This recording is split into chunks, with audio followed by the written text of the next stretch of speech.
حي على الفلاح.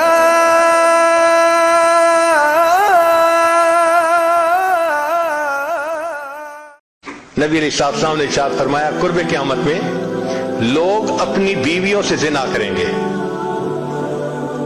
ہم نے حدیث پاک پڑھی تو ہمیں سمجھ نہیں آئی۔ ہم نے اپنے استاد سے پوچھا کہ استاد جی یہ کیا معنی ہے کہ اپنی بیویوں سے زنا کریں گے؟ تو انہوں نے فرمایا ہاں اس کی کئی صورتیں ہیں۔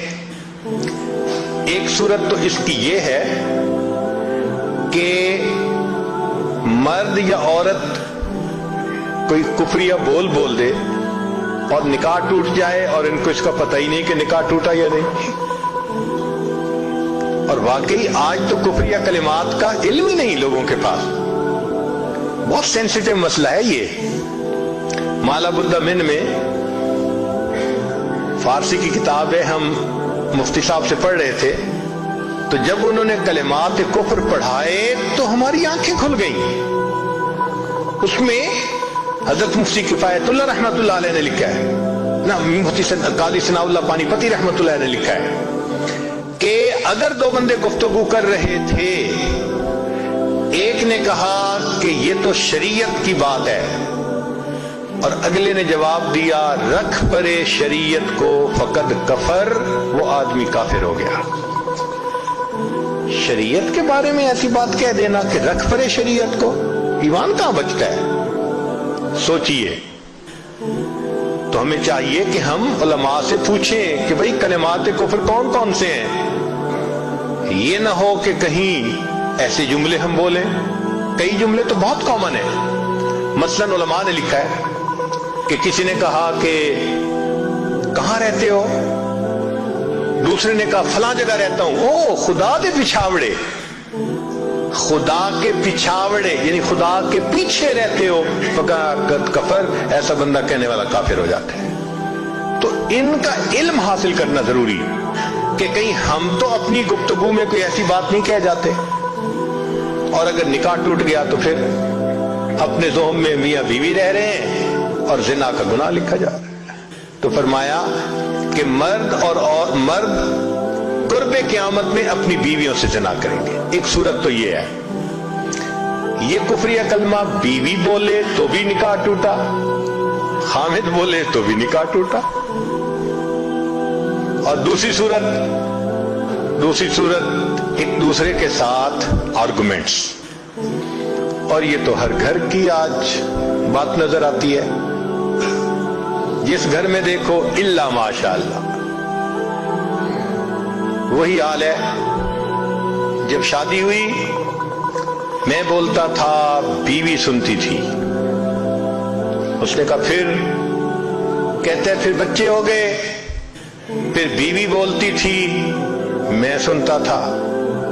اس نے کہا پھر؟ کہتے پھر ہم دونوں بوڑھے ہو گئے، ہم دونوں بولتے تھے، محلے والے سنتے تھے۔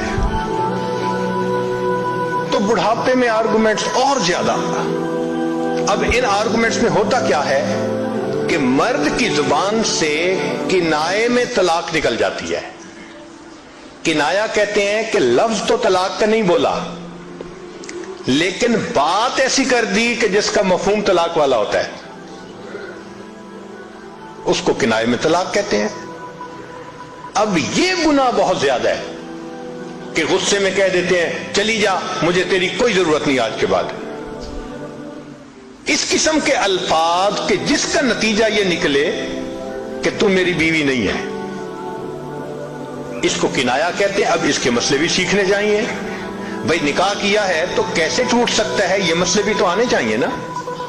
یہ کہاں لکھا ہوا ہے کہ آپ ٹیکس کے سب مسائل جانتے ہیں، بزنس کے سب کوڈز جانتے ہیں، فلاں کا سب نالج آپ نے حاصل کیا ہوا ہے، اور ایک مومن نکاح کر لیتا ہے اور اس کو نکاح طلاق کا پتہ ہی نہیں ہوتا؟ یہ کہاں کا انصاف ہے؟ شریعت کہتی ہے علم حاصل کرو۔ ایسا نہ ہو کہ کنائے میں طلاق ہو جائے، ہمیں پتہ بھی نہ ہو اور میاں بیوی مل کے رہ رہے۔ اور آج تو یہ معاملہ ہے کہ زبان سے طلاق کہہ دیتے ہیں، ہو بھی جاتی ہے، پتہ بھی ہے دونوں کو، مگر بدنامی ہو جائے گی، پھر ایک دوسرے کے ساتھ رہ رہے ہوتے ہیں. چنانچہ ہمیں ایسے لوگ ملے 5 وقت کا نمازی، تہجد پڑھنے والا، سب نیکی کرنے والا. خود اس نے مجھے کہا کہ آج سے 8 سال پہلے میں نے اپنی بیوی کو طلاق دے دی تھی غصے میں. ویسے میں نے غصے میں دی تھی. میں نے کہا کبھی کسی نے بیوی کو خوش ہو کے طلاق دی؟ دیتا تو غصے میں ہی ہے نا. یہ کیا بات ہوئی کہ غصے میں دی تھی؟ بھئی طلاق تو ہو گئی. اور جی پھر بعد میں ہم نے سوچا وہ بھی نیک ہے، میں بھی نیک ہوں، بدنامی ہو جائے گی، بچے خراب ہو جائیں گے، تو بس پھر ہم نے پھر اکٹھا رہنا شروع کر دیا. نہ رشتہ داروں کو پتا، نہ علماء سے پوچھا. پھر میاں بیوی اکٹھا رہ رہے ہیں، ایک گھر ایک کمرے میں. اب بتائیں زنا ہو رہا ہے کہ نہیں ہو رہا؟ قربان جائیں اس سچے نبی صلی اللہ علیہ وسلم کی مبارک زبان پر 1400 سال پہلے وارن کر دیا تھا کہ قرب قیامت میں لوگ اپنی بیویوں سے زنا کریں گے. آج اس بات کی ضرورت ہے ہم دین کو پڑھیں، دین کو سمجھیں، دین کو سیکھیں تاکہ اپنی زندگی شریعت کے مطابق گزار سکیں. اور یہ ایسا گناہ ہے زنا، اللہ اکبر، کہ قرآن مجید میں اس کے لیے فرمایا خالدین یخلد فیہ مہانا. خالدین فیہا کا لفظ آیا تو مفسرین نے اس پر نقطہ لکھا کہ کافر ہمیشہ ہمیشہ جہنم میں رہیں گے، مومن مسلمان خطاکار کے لیے خالدین کا لفظ. تو مفسرین نے اس کا جواب دیا جی ہاں، یہ آپس میں انوالو تھے نا، تو کہتے تھے ہم کبھی ایک دوسرے کو نہیں چھوڑیں گے، ہم کبھی نہیں چھوڑیں گے ایک دوسرے کو. یہ جو وعدے کرتے تھے ہم کبھی ایک دوسرے کو نہیں چھوڑیں گے، ہمیشہ ساتھ رہیں گے، اللہ فرماتے ہیں میں بھی تمہیں پھر ہمیشہ ہمیشہ کا عذاب دوں گا. ایک حدیث پاک میں ہے قیامت کے دن اللہ تعالیٰ کے سامنے بوڑھا زانی آئے گا، اللہ تعالیٰ اس کے چہرے کی طرف نہیں دیکھیں گے. ایک روایت میں ہے قیامت کے دن بے پردہ جو ننگے سر پھرنے والی عورت ہوگی وہ اللہ کے سامنے کھڑی کی جائے گی، اللہ تعالیٰ اس کی طرف نہیں دیکھیں گے. یہ وہ گناہ ہے کہ اللہ تعالیٰ کی رحمت کی نظر ہی قیامت کے دن نہیں پڑے گی. آج اس سے بچنے کی ضرورت ہے. على الفلاح.